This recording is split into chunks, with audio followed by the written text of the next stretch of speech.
예수님께서 저희들에게 주시는 말씀은 요한복음 4장 46절부터 54절까지의 말씀입니다. 예수께서 다시 갈릴리 가나에 이르시니 전에 물로 포도주를 만드신 곳이라. 왕의 신하가 있어 그의 아들이 가버나움에서 병들었더니 그가 예수께서 유대로부터 갈릴리로 오셨다는 것을 듣고 가서 청하되 내려오셔서 내 아들의 병을 고쳐주소서 하니 그가 거의 죽게 되었음이라. 예수께서 이르시되 너희는 표적과 기사를 보지 못하면 도무지 믿지 아니하리라.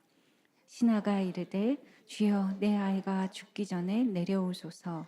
예수께서 이르시되 가라 내 아들이 살아있다 하시니 그 사람이 예수께서 하신 말씀을 믿고 가더니 내려가는 길에서 그 종들이 오다가 만나서 아이가 살아있다 하거늘 그 낫기 시작한 때를 물은즉 어제 7시에 열기가 떨어졌나이다 하는지라. 그의 아버지가 예수께서 내 아들이 살아있다 말씀하신 그때인 줄 알고 자기와 그 온 집안이 다 믿으니라. 함께 읽으시겠습니다. 이것은 예수께서 유대에서 갈릴리로 오신 후에 행하신 두 번째 표적이니라. 아멘. 기적이라는 단어를 들었을 때 우리 성도님들은 어떠한 이미지가 떠오르십니까? 잠시 생각해 보십시오. 기적이라는 단어를 들었을 때 무엇이 가장 먼저 떠오르십니까?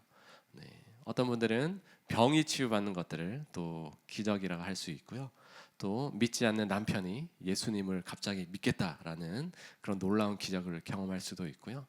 우리가 큰 사고가 있었는데도 불구하고 전혀 다치지 않고 건강한 모습으로 또 신앙생활을 할 수 있는 것도 기적의 한 요소로 또 생각할 수가 있습니다. 제가 기적이라는 단어를 찾아보니까 이렇게 설명이 되어 있더라고요. 상식으로는 생각할 수 없는 기이한 일, 그리고 신에 의하여 행해졌다고 믿어지는 불가사의한 현상들이라고 이렇게 말을 하고 있습니다. 성도님들은 그동안 평생 살아오시면서 어떠한 기적을 경험하고 계십니까? 또 경험하셨고요. 또한 하나님께서 만약에 여러분들에게 기적을 하나 베풀어 주시겠다고 하면 어떠한 기적을 바라고 소망하고 계십니까? 기적이 일상이 되고 또 기적이 상식이 되는 우리의 삶은 너무나 행복하고 또 감사할 것 같습니다. 하지만 우리가 하나님께서 나의 삶 가운데 찾아오셔서 베풀어 주시는 그 기적을 소망하고 또 기대하는 자에게는 하나님의 놀라운 은혜로 채워주시고 오늘의 말씀처럼 우리의 삶 가운데 놀라운 변화가 있고 그 속에서 하나님께서 우리를 다듬어 가시고 변화시켜 가시고 하나님의 더 크고 위대한 일 가운데 우리가 동참할 수 있는 은혜를 경험하는 귀한 시간이 되었으면 좋겠습니다. 첫 번째로 기적은 하나님의 임재를 갈망하는 자에게 주어지는 것입니다. 기적은 하나님의 임재를 갈망하는 자에게 주어진다라는 것입니다. 우리 46절에서 47절 말씀을 한 목소리로 읽어보도록 하겠습니다. 예수께서 다시 갈릴리 가나에 이르시니 전에 물로 포도주를 만드신 곳이라. 왕의 신하가 있어 그의 아들이 가버나움에서 병들었더니 그가 예수께서 유대로부터 갈릴리로 오셨다는 것을 듣고 가서 청하되 내려오셔서 내 아들의 병을 고쳐 주소서 하니 그가 거의 죽게 되었습니다. 오늘 본문에는 기적을 경험한 주인공이 나타납니다. 바로 왕의 신하입니다. 예수님 당시에는 우리 성도님들은 잘 아시다시피 이스라엘 지역을 로마의 황제의 통치 아래서 로마의 분봉 왕들이 그 지역을 나누어서 정치를 했습니다. 지도를 잠깐 보시면요, 그 중에 가버나움이라는 지역이 있는데요. 네, 특별히 이 갈릴리와 베레아 지역을 담당하는 헤롯 안티바스 그리고 헤롯 안디바라는 통일 인물인데요. 그 지역을 다스리고 있었습니다. 지도에 잘 보이시겠지만 갈릴리 지역과 베레아 요단강 동편에 있는 이 지역을 헤롯 안디바가 다스렸습니다. 그리고 바로 이 오늘 본문에 나오는 왕의 신하는 이 헤롯 안디바 아래에서 그 정치를 담당하고 아주 고위 공직자로서 그 정치를 이루어가고 또 자신의 어떤 일상생활 또 자신의 정치 생활을 이루어가면서 그 생활을 영위하고 있었습니다. 사실 구체적으로 어떤 일을 했는지는 성경에 나타나 있진 않지만 그가 가진 정치적 기반과 모든 경제적인 활동, 그가 누릴 수 있는 것은 그 어떤 다른 세상 사람들이 보기에도 위대하고 또 존귀하고 또 높은 자리, 그 누구나 거기에 올라가고 싶은 그런 자리였던 것입니다. 그리고 그는 이방인이었습니다. 예수님을 잘 알지 못했던 사람이었고 정치의 권력 아래에서 하루하루 그 삶을 살아가고 가족들을 돌보고 있었습니다. 특별히 그가 살았던 가버나움은 상업 지역으로서 아주 유명한 지역이었습니다. 부족함이 없었던 사람이죠. 과거이나 지금이나 어떤 자신들이 누릴 수 있는 어떤 형편이 좋으면 사실 주님을 찾기에 참으로 힘들겠다라는 생각을 하게 됐고요. 성경에도 보면 부자가 천국에 들어가기 어렵다라는 그런 말씀을 예수님께서 하셨지 않습니까? 바로 어떻게 보면 이 왕의 신하는 자기가 누릴 수 있고 자신의 정치적 권력으로 많은 것을 할 수 있었던 사람입니다. 그런데 자기가 가진 것으로 해결하지 못했던 것이 있습니다. 바로 오늘 자신의 아들이 병들어 죽게 되었습니다. 여기 대부분이 어머니들이시지만 어머니들께서 우리 자녀들의 아픈 것만큼은 저희가 볼 수가 없잖아요. 너무나 마음이 아프고 심지어는 내가 대신 아파주고 싶은 그런 마음들이 있고요. 오늘 성경에는 구체적으로 나와 있지 않지만 더 자세히 살펴보면 이 아들은 외동 아들이었습니다. 하나뿐인 아들이 이제 죽게 된 그런 상황 가운데서 예수님을 찾아오게 되었습니다. 사실 예수님을 찾아오기 전에 어떻게 보면 왕의 신하였기 때문에 그 가버나움 지역에서 가장 탁월했던 의사의 도움을 받았을 것이라고 생각할 수가 있습니다. 그리고 가장 탁월한 왕의 측근에서 약을 짓는 그 가장 좋은 약도 아들에게 먹여봤을 거라고 생각합니다. 이는 자기가 가진 모든 것을 동원해서 아들을 살려보고자 하는 그런 열심이 또 그런 정성이 바로 왕의 신하에게 있었던 것입니다. 그러나 안타깝게도 결국은 그 모든 것을 동원했음에도 불구하고 그 아들은 죽게 된 그런 상황 가운데 있는데요. 그런데 얼마 전에 들었던 소식이 있습니다. 바로 가나 지역에서 혼인잔치가 있었는데 그것에서 물을 포도주로 바꾼 나사렛 예수라는 사람에 대한 소문이 기억이 났던 것입니다. 어떤 구체적인 소문은 아니지만 들려지는 사람이 할 수 없는 그 일들을 행했다라는 사람, 나사렛 예수. 어떻게 보면 왕의 신하의 입장에서 봤을 때는 아주 아래에 있는 사람이고 함께 하지도 않는 사람이지만 얼마나 갈급했으면 갈망했으면 예수님을 찾아왔습니다. 지금과 달리 예수님이 어디 있냐고 전화할 수 있는 것도 아니잖아요. 그러나 그 소문의 소문을 찾아서 예수님을 찾아왔고 이제 그 예수님에게 자신의 환경을 말하고 선포하는 것입니다. 특별히 가버나움에서 가나까지의 거리는 약 34km 정도의 거리가 됩니다. 하루 종일 걸어가서 예수님이 어디 있는지 찾아야 하는 상황 가운데 있습니다. 이것은 자신의 아들을 향한 그 사랑의 마음도 크지만 기적을 바라고 기적을 소망하는 이 바로 왕의 신하를 통해서 하나님께서 보여주실 일들을 우리에게 말씀하고자 하는 것입니다. 왕의 신하는 자신의 한계를 너무나 잘 알고 있었습니다. 자신의 한계를 알고 있었기 때문에 그 소문으로 들었던 그 예수님을 찾아갔던 것이고 그 예수님께 아들의 상황을 말씀하고 있는 것입니다. 사랑하는 성도 여러분, 우리가 기억해야 하는 것은 우리가 아무리 많은 것을 가지고 있고 아무리 높은 위치에 있다고 하더라도 우리에게는 한계가 있고 연약함이 있다라는 것입니다. 예수님 없이도 잘 살아가는 세상의 사람들을 보면 참으로 놀랍고 대단합니다. 무슨 배짱으로 그렇게 살아가는지. 그런데요, 그들도 결국 자식에 대한 문제가 걸리고 아픔이 있고 좌절이 있고 염려가 있으면 결국 그것을 해결해 줄 그 누군가를 찾게 되는데요. 오늘 왕의 신하는 바로 자신의 한계를 알고 예수님을 찾아왔고 예수님께 그 아들의 아픔을 치유해 달라고 말씀하고 있는 것입니다. 우리가 가진 것들을 주님 앞에 겸손히 내어드리고 주님께서 나의 삶 가운데 온전히 찾아와 주셔서 나의 삶을 다스려 달라고, 나의 삶 가운데 필요한 것들을 공급해 달라고, 하나님께서 필요한 길을 내시고 하나님의 역사를 보여달라고 갈망함으로 주님 앞에 나올 때에 우리는 하나님의 기적을 경험하게 될 줄 믿습니다. 우리가 그냥 일상생활 하다 보면 그 모두가 겉모습만 보고 어느 정도의 수준과 어느 정도의 형편으로 잘 살아가는 것처럼 보입니다. 그러나 저도 새로운 교회에 와서 이제 어제가 제 입사 8주년이었는데요. 네, 오늘부터 이제 9년 차가 들어가는데요. 저희 성도님들을 계속해서 만나 보니까요, 그 어느 한 분도 기도 제목이 없으신 분이 없으십니다. 가장의 아픔과 또 아쉬움과 또 외적으로는 화려해 보이고 또 좋은 집에 살고 좋은 차를 타는 것 같이 보이지만 그 마음의 내면에는 아픔이 있고 또 가족 간의 갈등이 있고 어려움이 있는 그 여러 가지 어려움들을 보게 됩니다.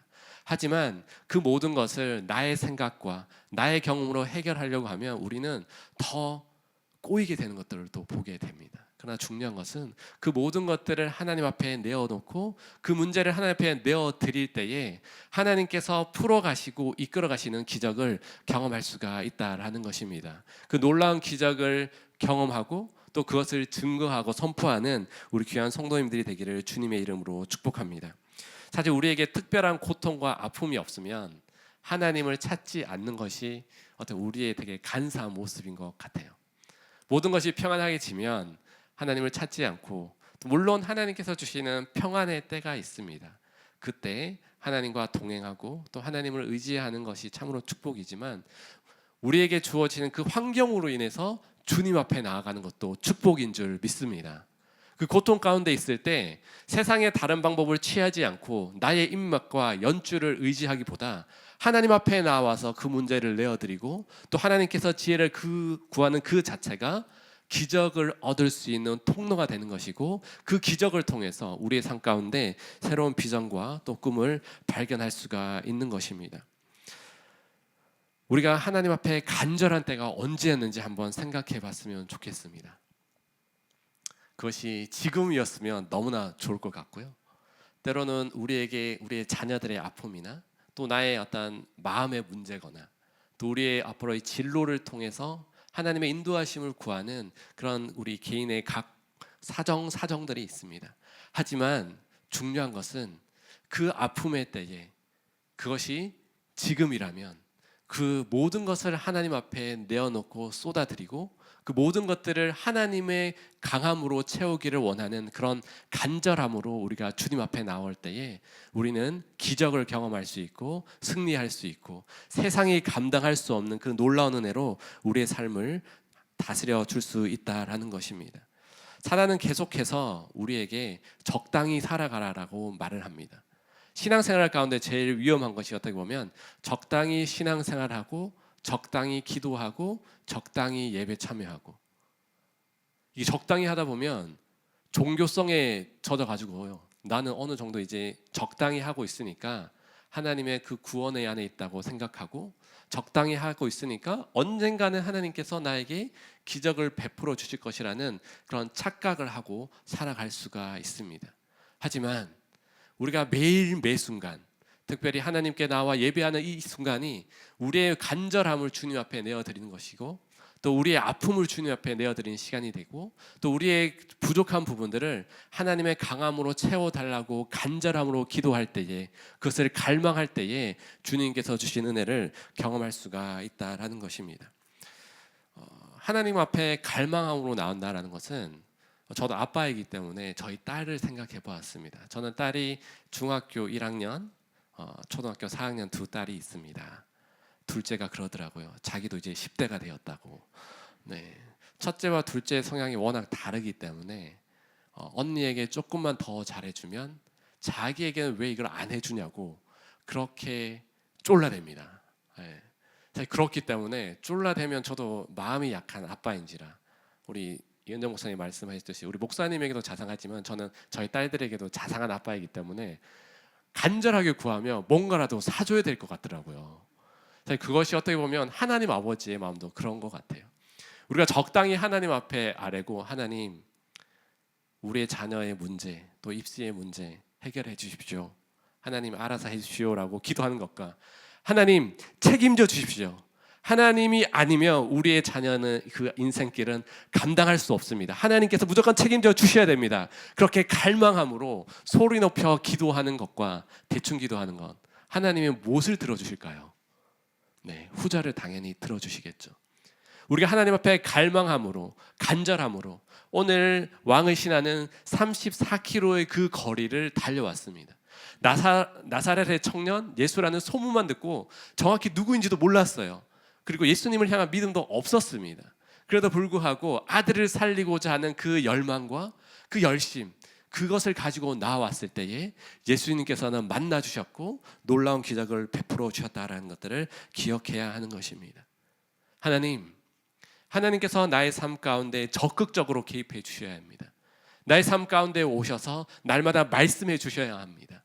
나의 마음을 감동시켜 주셔야 합니다. 나의 삶을 이끌어 주셔야 합니다. 나의 삶뿐만 아니라 우리의 가정과 우리의 자녀들의 삶까지도 하나님께서 책임져 주셔야지만 하나님 이 험한 세상 우리가 살아갈 수 있고 승리할 수 있습니다라는 그런 갈망함과 그 소원함을 가지고 하나님 앞에 아랠 때에 하나님께서 우리를 더욱더 만나주시고 크신 은혜로 함께해 주실 줄 믿습니다. 그렇다고 해서 조용히 드리는 묵상 기도를 안 듣는다라는 의미는 아닙니다. 그만큼 우리의 마음속 가운데 하나님을 향한 열망과 기대와 소망으로 가득할 때에 그 소망의 크기만큼 하나님께서 우리의 기도를 들으시고 또 기적으로 함께 해주실 줄 믿습니다. 그 은혜를 사모하고 그 은혜를 경험하는 오늘이 되기를 주님의 이름으로 축복합니다.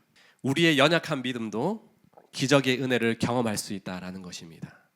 연약한 믿음도 기적을 경험할 수가 있는 것입니다. 가나의 혼인잔치의 기적의 소문을 들은 이 왕의 신하가 예수님께 달려왔습니다.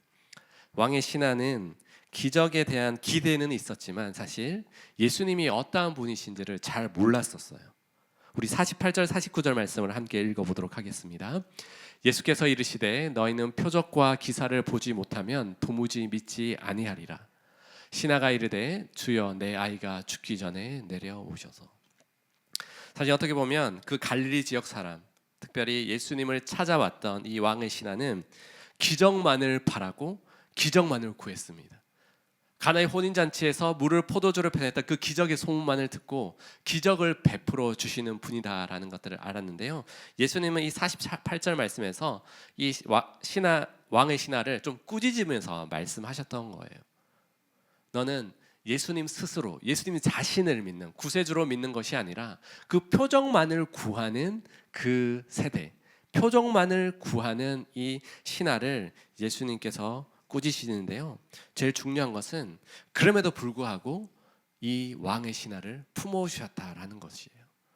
이것이 바로 어떻게 보면 사랑의 하나님이시고 또 우리의 생각보다 크신 하나님의 놀라운 영광으로 이 왕의 신하를 품어주셨다라고 저는 생각하고 이것이 참 위로가 됩니다. 하나님은 우리가 말씀에 100% 온전히 순종했을 때 그 기적을 들어주는 것이 아닙니다.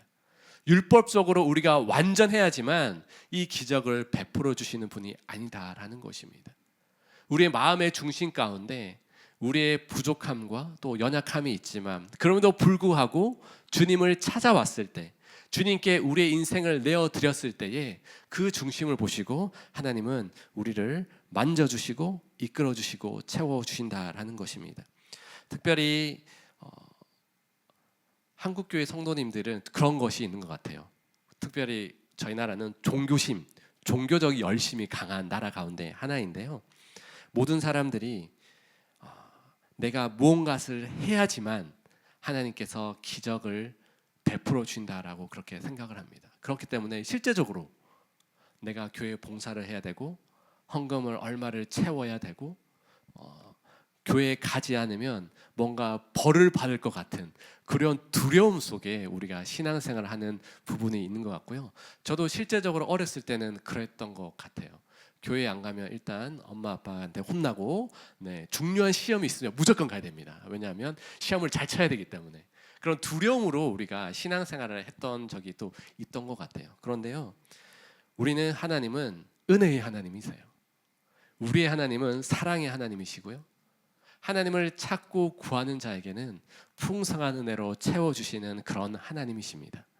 그렇기 때문에 우리가 두려움과 염려로 주님 앞에 나오는 것이 아니라 감사함으로 우리에게 베풀어 주실 그 하나님의 은혜를 기대하고 소망하면서 나올 때에 하나님께서 주신 그 은혜를 경험할 수가 있다라는 것입니다.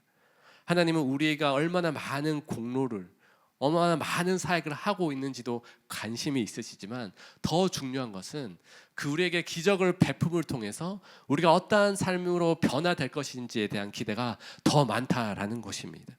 그렇기 때문에 우리가 믿음이 30년, 40년, 50년 믿음의 횟수가 더하면 더할수록 우리가 하나님을 두려운 하나님으로 바라보는 것이 아니라 우리의 삶 가운데 우리의 기도를 들으시고 응답하시고 채워가시는 그 하나님 아버지의 놀라운 풍성함을 믿음으로 바라보고 믿음으로 채워가는 귀한 성도님들이 되기를 주님의 이름으로 축복합니다. 한 신학자는 그런 말을 했었어요. 참 기억에 남는 것은 우리가 가장 위험한 것은 믿음의 완벽주의자다라는 그런 표현을 했습니다. 우리가 완벽주의자로 완벽함을 이루고 주님 앞에 올 수 있는 사람은 사실 아무도 없습니다. 저도 완벽해서 이 자리에 있는 것이 아닙니다. 우리가 완벽해서 하나님께서 우리의 기도를 응답해 주시는 것이 아닙니다. 그렇다고 해서 적당히 하라는 것이 아니라 우리가 최선을 다해 하나님의 말씀에 순종하고 오늘 하루의 삶에 말씀에 순종하면서 살아가지만 그 모든 중심을 아시고 채워가시는 그 하나님의 은혜를 믿음으로 바라보고 선포할 때에 비록 우리는 연약하고 부족하지만 그럼에도 불구하고 그 하나님의 사랑으로 우리의 삶을 다스리시고 우리의 삶 가운데 기적을 베풀어 주시는 은혜를 경험할 수가 있다라는 것입니다. 이 왕의 신하는 유대인도 아니에요. 이방인이라고 했잖아요.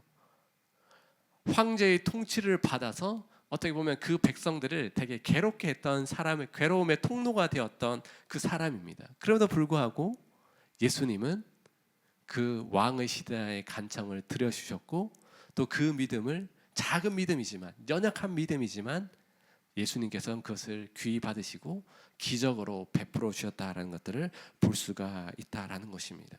사랑하는 성도 여러분, 우리의 믿음의 연약함에 의해 기적이 일어나는 것이 아니라 하나님의 전능하심과 사랑의 하나님, 은혜의 하나님, 긍휼의 하나님이시기 때문에 우리는 그 사랑을, 그 기적을 받을 자격이 있다라는 것입니다.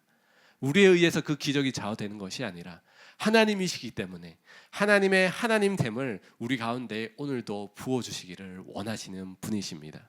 그런 하나님을 바라보고 의지하며 나갈 때에 우리는 더욱더 우리의 인생 가운데 더욱더 담대함으로 하나님을 구할 수 있고 우리가 부족하지만 그럼에도 불구하고 하나님을 의지하는 믿음으로 나아갈 때에 우리는 하나님의 더 크신 기적을 경험하게 된다라는 것입니다.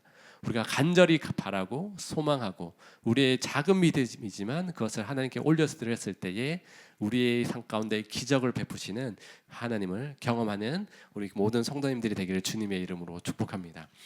세 번째는요, 기적은 하나님의 말씀이 있는 곳에 일어난다라는 것입니다. 기적은 하나님의 말씀이 있는 곳에 일어나는 것입니다. 50절 51절 말씀 함께 읽어보도록 하겠습니다. 예수께서 이르시되 가라 내 아들이 살아있다 하시니 그 사람이 예수께서 하신 말씀을 믿고 가더니 내려가는 길에서 그 종들이 오다가 만나서 아이가 살아있다 하거늘. 이 왕의 신하는 예수님의 살아있다라는 그 말씀을 믿고 갔어요. 예수님께서 말씀으로 그 놀라운 기적을 베푸시는데요. 오늘 본문의 특별한 것은 뭐냐 하면 다른 모든 기적과는 다르게 예수님께서 현장에 안 계셨다라는 거예요. 예수님은 가버나움에 굳이 가지 않으셨지만 34km나 떨어진 이 가나에서 예수님께서 말씀을 선포하셨고 그 말씀이 34km 떨어진 가버나움에 있는 병들어 죽게 된 그 아들에게 기적이 베풀어졌다라는 것입니다. 하나님의 말씀이 있는 그곳에 또 하나님의 말씀이 일어나는 그 순간에 하나님의 기적은 일어나게 되어 있다라는 것입니다. 이것이 바로 하나님의 능력이고요, 말씀의 능력이다라는 것입니다. 그리고 52절 53절 말씀도 함께 읽어보도록 하겠습니다.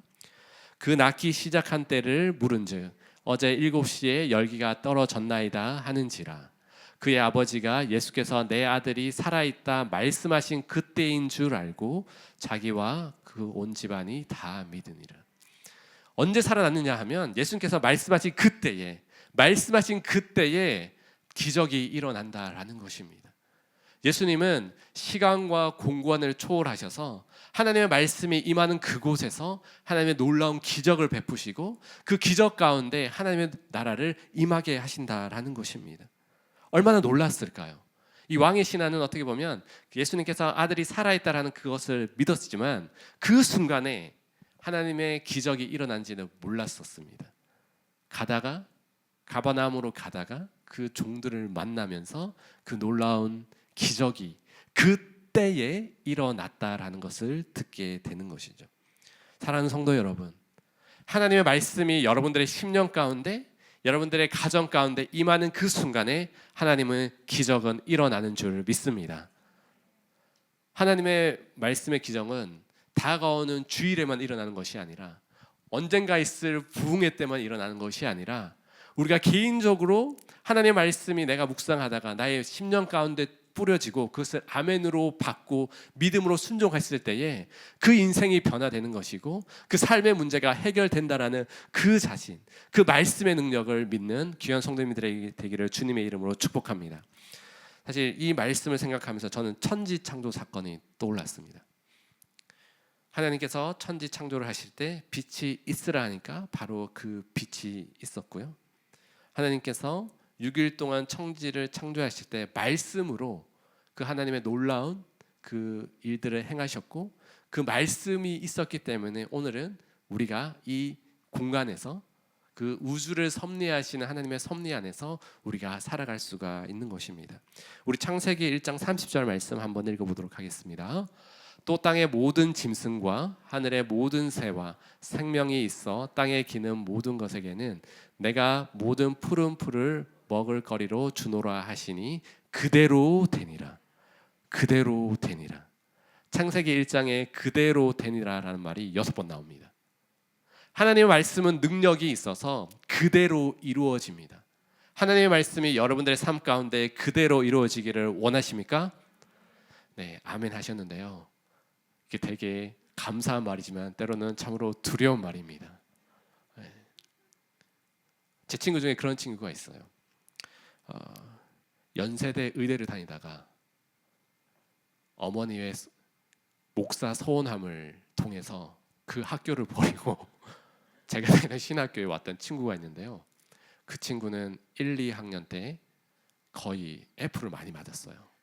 그런데 군대 갔다 와서 정신 차리니까 역시 공부를 잘하더라고요. 그 학교는 기인이 들어가는 게 아니다라는 것들을 증명을 하겠는데요. 만약에 말씀이 그대로 이루어진다라는 그 말씀이 여러분들의 자녀에게, 여러분들의 자녀가 목사님, 선교사님이 된다고 했을 때 아멘, 할렐루야, 주님께 찬송합니다라고 하실 성도님들이 여기는 많이 계실 수도 있는데요. 제가 만난 우리 권사님들은 대부분 그것만은 아니었으면 좋겠습니다라고 말씀하시더라고요. 사실 하나님의 말씀이 그대로 이루어진다라는 것은 우리에게 축복이지만 사실 우리에게 영적인 큰 도전이 될 때도 있습니다. 하지만 중요한 것은 하나님이 말씀하신 그대로 되니라, 말씀하신 그때에 그대로 되니라라는 그 믿음이 있으면 사실 저는 그 인생은 하나님 안에서 행복한 삶이 되는 줄 믿습니다. 물론 하나님의 말씀대로 행했을 때에 우리가 이 땅에서 마음껏 누리지 못하는 것이 있을 수 있어요. 내가 하고 싶은 거 못할 수도 있습니다. 나도 저거 하고 싶은데 포기해야 될 때가 있습니다. 어떻게 보면 우리 크리스찬의 삶이 그런 삶이 되는 것 같아요. 하나님께서 말씀하신 그대로 되니라, 말씀하신 그대로 우리는 살아야 되는데 마음 가운데 부담이 되는 것입니다. 옆에 있는 지체들에게 하나님을 알지 못하는 그런 세상 가운데 살아가는 사람들에게 말씀하신 그대로 대하고, 말씀하신 그대로 우리의 자녀들에게 대하고, 말씀하신 그대로 주변 사람들을 섬겨야 하는데 여전히 우리 안에 있는 옛사람의 본성 때문에 말씀하신 그대로 살지 못하는 우리의 연약함도 있는 것 같아요. 그러나 중요한 것은 말씀하신 그대로 살았을 때에, 말씀하신 그대로 순종했을 때에, 말씀이 있는 그곳에 우리의 마음과 생각이 있을 때에 하나님께서는 그 자리를 기뻐하시고 인정하시고 칭찬하신 분이고, 그 속에 하나님의 기적이 나타나는 줄 믿습니다. 우리가 하나님의 능력 안에 거하기를 소망하잖아요. 하나님의 말씀이 우리 가운데 능력으로 나타나기를 원하고 있지 않습니까? 제가 최소한 수요 기도 예배를 드리시는 분은 다른 어떤 분보다 하나님의 말씀을 사모함으로 저는 왔다고 생각하고 이 시간 온라인으로 참석하고 있다고 저는 믿습니다. 왜냐하면 그 예배가 너무 좋고 하나님 앞에 나와서 그 말씀을 듣고 기도하는 것이 이 땅을 살아가는 능력이고 비결인 줄 믿기 때문에 우리가 이 자리에 있는 게 아닙니까? 하나님의 말씀이 있는 곳에 하나님의 역사는 일어나고 하나님의 말씀하신 그대로 이루어져 갈 것이라는 그 하나님의 놀라운 영적인 비밀이 우리의 삶을 이끌어가고 우리의 삶을 다스려져 가는 그 놀라운 능력을 경험하는 귀한 성도님들이 되기를 주님의 이름으로 축복합니다. 말씀하신 그때에 말씀하신 그대로 이루어지는 그 기적을 경험한 사람은 두려움이 없어집니다. 염려가 없어지고요, 주눅들지 않습니다. 하나님의 말씀이 나의 삶 가운데 살아서 역사하신 것들을 보고 그렇게 되면 우리 가운데 담대함이 생길 수밖에 없다라는 것입니다. 세상 사람들이 뭐라 그러더라도 하나님이 말씀하신 그 길을 나는 지금 걸어가고 있기 때문에 하나님께 인정받는 길이고 하나님께 영광 돌리는 그 길이기 때문에 말씀하신 그때에 말씀하신 그대로 순종하는 우리의 믿음 가운데 하나님은 더 크신 능력과 성령의 기름 부으심으로 우리의 삶을 변화시켜 가실 줄 믿습니다. 사랑하는 성도 여러분, 이제 여러분들이 집에 돌아갔을 때 오늘도 여러분들의 가족들을 만나고 자녀들을 만나고 또 이제 남편들을 만날 것인데요, 그 속에서 말씀하신 그대로 한번 우리 가정이 살아봤으면 좋겠습니다라고 이렇게 권면하며 한번 도전해 보기를 주님의 이름으로 축복합니다. 말씀대로 살았을 때에 우리의 가정이 어떻게 변화되는지를 함께 경험하고 말씀과 기도로서 우리의 삶을 다듬어 가시는 그 하나님의 기적이 오늘 우리 가운데 예비되어 있고 임할 줄 믿습니다. 한 가지 도전 또 하나 드리고 싶은 것은, 여러분들이 하나님의 말씀이 주어졌은 그때에 가장 언제 뜨거웠었나를 한번 돌이켜 봤으면 좋겠습니다. 하나님의 말씀을 듣는데 심장이 뛰고 가만히 있을 수 없는 그런 열정의 때가 있었을 것입니다.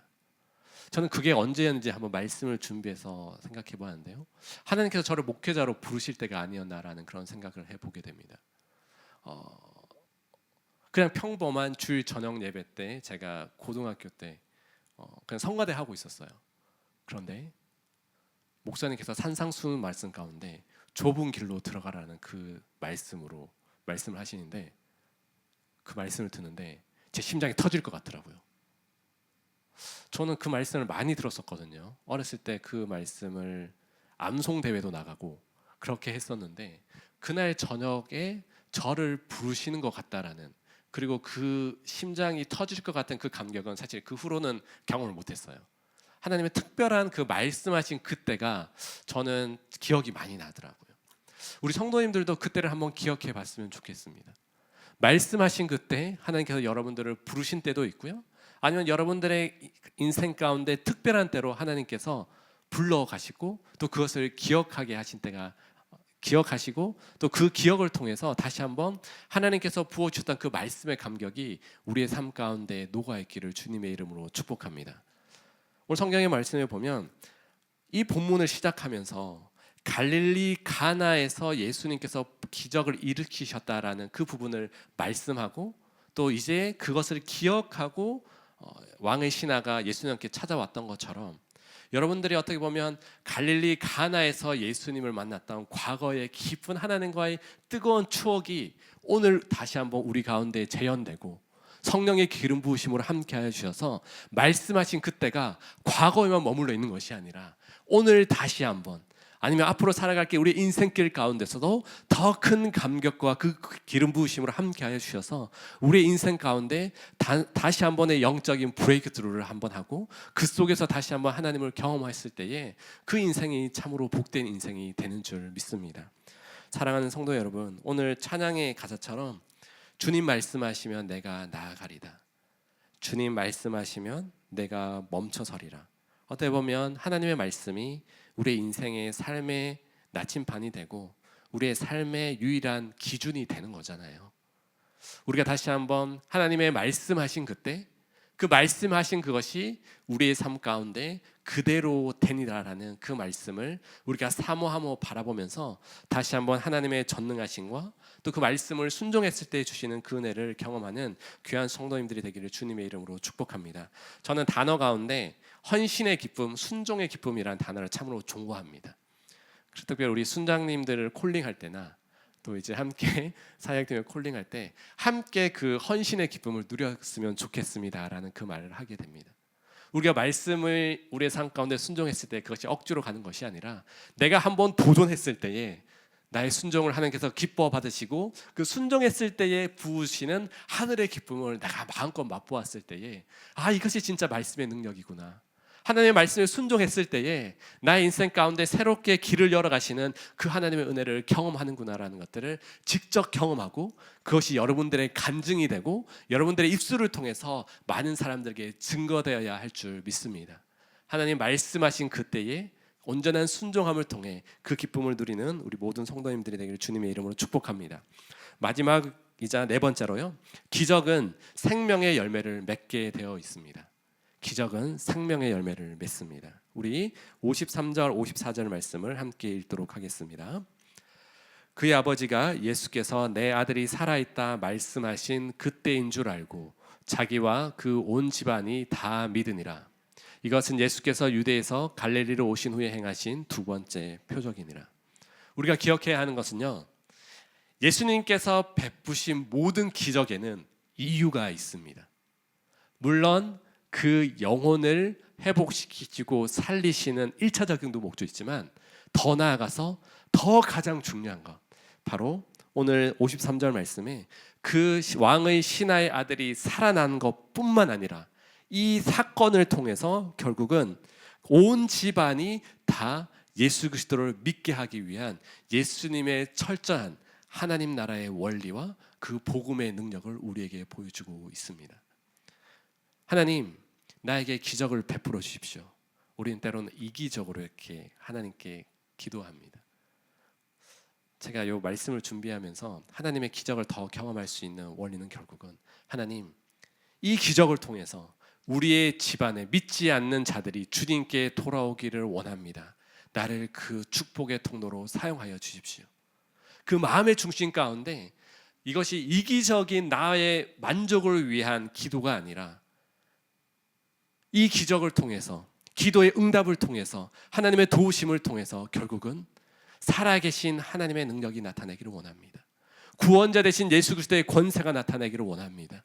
십자가의 구원자 되시고 부활하셔서 지금도 우리를 위해 중보하고 계신 그 예수 그리스도가 우리의 가정의 주인이기를 선포하기를 원합니다. 그러기 위해서 하나님, 기적이 필요합니다. 치유가 필요합니다. 회복이 필요합니다. 그렇게 기도하는 것이 바로 예수님께서 우리에게 부어주시는 기적의 영적인 원리가 되는 줄 믿습니다. 여러분들 집에 가서 한번 다 찾아보십시오. 예수님께서 보리떡 2개와 물고기 5마리를 통해서 5,000명을 먹이신 이유는 무엇입니까? 그것이 왜냐하면 그들이 물론 배고파서 먹이셨지만 그 사건을 통해서 예수님이 영원한 생명의 떡임을 보여주기 위해서 그 기적을 베풀어 주셨고요. 그리고 우리가 가나의 혼인잔치에서 물을 포도주로 변했잖아요. 그 이유는 뭐냐 하면 바로 제자들로 하여금 예수님을 믿게 하기 위해서 그 기적을 베풀어 주셨다고 성경은 기록하고 있습니다. 기적은 단순한 나의 만족과 유익을 위해 있는 것이 아닙니다. 우리가 기도하고 소망하는 것은 결국 그 응답을 통해서 하나님께서 내시는 그 길을 걸어가면서 지금도 살아계셔서 우리의 가정을 지키시고 책임져 주시고 나의 삶 가운데 지금도 놀라운 기적을 베풀고 계신 그 하나님을 높이고 예수 그리스도의 권세를 선포하기 위한 도구로 주님께서 기적을 베풀어 주어야 한다라는 것입니다. 온 집안이 믿었다라는 것은 단순히 그 집안에 있는 사람들만 믿는 것이 아니라 그 종들까지도 바로 예수님을 알게 되었다라는 것을 말씀하는 것입니다. 사랑하는 성도 여러분, 우리가 어떠한 마음을 가지고 어떠한 생각을 가지고 무엇을 목표로 기도하는 자는 너무나 중요합니다. 왜 이렇게 기도가 이루어지지 않을까? 응답되지 않을까? 나의 삶 가운데는 왜 김집사 같은 그런 기적이 일어나지 않을까 생각할 수 있는데요. 제일 중요한 것은 나를 통해서 하나님께서 무엇을 나타낼 거기를 원하시는지 곰곰이 기도하면서 도전하면서 하나님께 기도했을 때에 하나님은 반드시 우리의 기도를 들으시고 하나님의 놀라운 역사로 채워주신 줄 믿습니다. 사랑하는 성도 여러분, 우리는 이미 기적을 받은 사람들이잖아요. 왜냐하면 잘 아시겠지만 제가 서론에도 말씀드렸듯이 기적은 신적인 개입을 통해서 불가사의한 일이 이루어지는 거라고 했는데 제일 중요한 것은 우리가 이 자리에 있는 것이 기적인 줄 믿습니다. 저는 목사 된 것이 기적이고 새로운 교회에서 사역하고 있는 것이 기적입니다. 영원히 죽을 수밖에 없었던 인생이지만 예수님의 그 십자가 구원의 사건으로 우리를 하나님의 자녀 삼으시고 지금 이 시간 얼마나 많이 바쁘십니까? 할 것이 많습니까? 얼마나 보고 싶고 즐거운 것들이 많이 있습니까? 그럼에도 불구하고 이 시간을 기억하고 하나님 앞에 나와서 기도하고 하나님의 기적을 소망하는 그 자체가 기적이고요. 우리의 마음 가운데 불안과 염려보다는 하나님의 평강으로 우리의 삶을 빚어가시는 그 하나님의 은혜 안에 있는 그 자체가 기적인 줄 믿습니다. 물론 이것도 우리의 삶 가운데 감사함으로 받아야 되는데 사실 우리는 참으로 이기적인 것 같아요. 왜냐하면 몸이 아프면 하나님께서 주신 물질을 바라보지 못합니다. 물질이 없으면 하나님께서 베풀어 주신 건강에 대한 감사를 잃어버리고요. 우리의 부족한 것에 우리는 자꾸 포커스를 맞추는 것 같아요. 하나님이 이 부족한 것을 채워지면 기적인 줄 믿겠습니다가 아니라 지금 내가 하나님 안에 있고 하나님께서 또한 아예 인생길 가운데 베풀어 주실 놀라운 일들을 기대할 수 있는 그 기대 자체가 저는 기적인 줄 믿습니다. 하나님께서 우리의 삶 가운데 찾아오셔서 우리의 삶을 계속해서 다듬어 가시고 또 우리의 삶 가운데 우리 스스로 해결할 수 없는 그 놀라운 일들을 하나님은 풀고 계시고 또 우리에게 가장 좋은 곳으로 채워주시는 그 하나님을 믿는 그 믿음 자체가 하나님은 우리에게 이미 기적을 주신 것인 줄 믿습니다.